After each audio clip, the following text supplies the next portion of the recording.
संजय राउत का बड़ा बयान, कहा शिवसेना सत्ता के लिए पैदा नहीं हुई, सत्ता शिवसेना के लिए पैदा हुई है।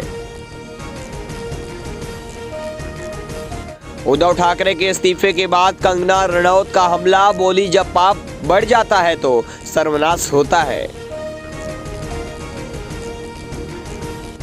बॉम्बे हाईकोर्ट ने जनहित याचिका की खारिज, ठाकरे राउत के खिलाफ भी देशद्रोह की जांच की थी मांग।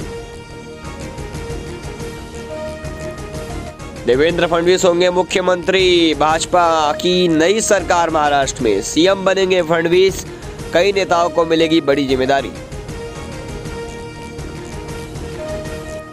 पूर्व सीएम हरीश रावत का भाजपा पर बड़ा हमला, का 100 करोड़ रुपए में खरीदे विधायक।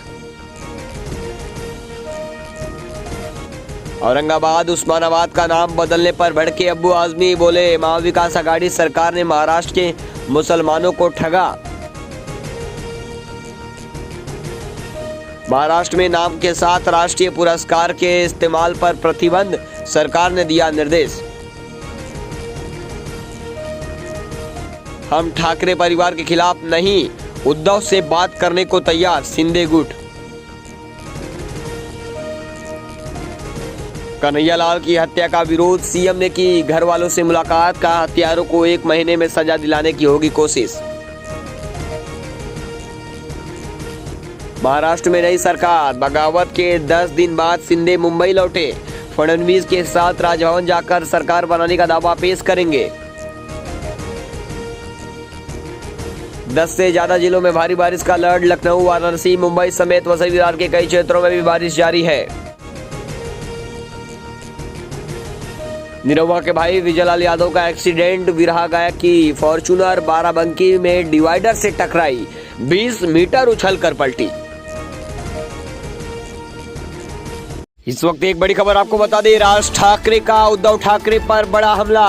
राज ठाकरे ने ट्वीट कर यह हमला बोला है उद्धव ठाकरे पर। आपको बता दें, राज ठाकरे ने लिखा, कोई व्यक्ति जब अपने नसीब को खुद की कामयाबी समझता है तो उस दिन से उसकी बर्बादी शुरू हो जाती है। राज ठाकरे ने लिखा, कोई व्यक्ति जिस दिन खुद के नसीब को खुद की कामयाबी समझता है उस दिन से उसकी बर्बादी शुरू हो जाती है। उद्धव ठाकरे पर राज ठाकरे का हमला।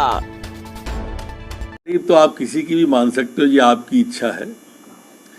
उनकी जिनकी खुद की सरकार गिरती है, जिनकी खुद की पार्टियां टूटती हैं, ये उनसे पूछो, नेतृत्व करने वालों से।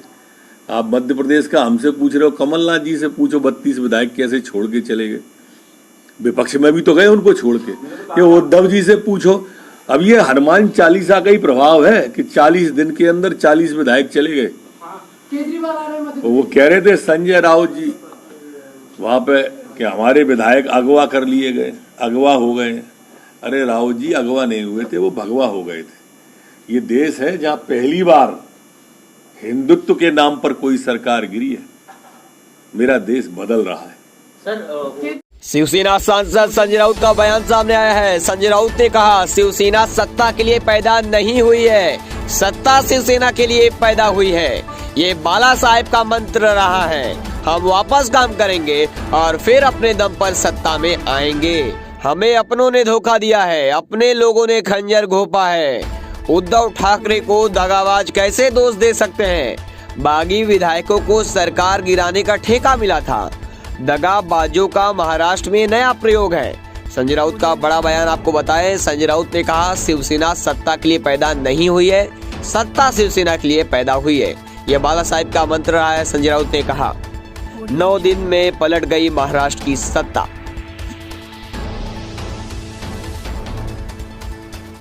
मेरा पानी उतरता देख मेरे किनारे पर घर मत बसा लेना। मेरा पानी उतरता देख मेरे किनारे पर घर मत बसा लेना। मैं समंदर हूं, लौट कर वापिस आऊंगा। इस वक्त की बड़ी खबर आपको बता दें, उद्धव ठाकरे पर कंगना रनौत ने कसा तंज, कहा हनुमान चालीसा बैन किया था, इन्हें तो शिव भी नहीं बचा पाएंगे। हर हर महादेव, जय हिंद। सुनिए कंगना रनौत ने क्या कुछ कहा। 1975 के बाद ये समय भारत के लोकतंत्र का सबसे महत्वपूर्ण समय है। 1975 में लोक नेता जेपी नारायण की एक ललकार से सिंहासन छोड़ो कि जनता आती है, सिंहासन गिर गए थे। 2020 में मैंने कहा था कि लोकतंत्र एक विश्वास है और सत्ता के घमंड में आकर जो इस विश्वास को तोड़ता है उसका घमंड टूटना भी निश्चित है। और ये किसी व्यक्ति विशेष की कोई शक्ति नहीं है, ये शक्ति है एक सच्चे चरित्र की। और दूसरी बात, हनुमान जी को शिव का 12वां अवतार माना जाता है और जब शिवसेना ही हनुमान चालीसा को बैन कर दे तो उन्हें तो फिर शिव भी नहीं बचा सकते। हर हर महादेव, जय हिंद, जय महाराष्ट्र।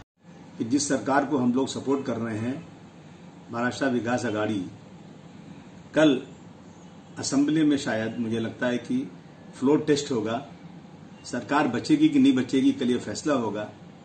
और आज ही आदरणीय उद्धव ठाकरे साहब की सरकार ने एक निर्णय लिया कैबिनेट के अंदर कि औरंगाबाद का नाम संभाजीनगर, उस्मानाबाद का नाम धाराशिव, यानी जहां भी थोड़ा मुस्लिम नजर आता है, चाहे बीजेपी हो या हमारी महाराष्ट्र विकास आघाड़ी जो बैसाखी में चल रही है आदरणीय उद्धव जी के साथ, मुसलमानों को दरकिनार कर देना चाहते हैं।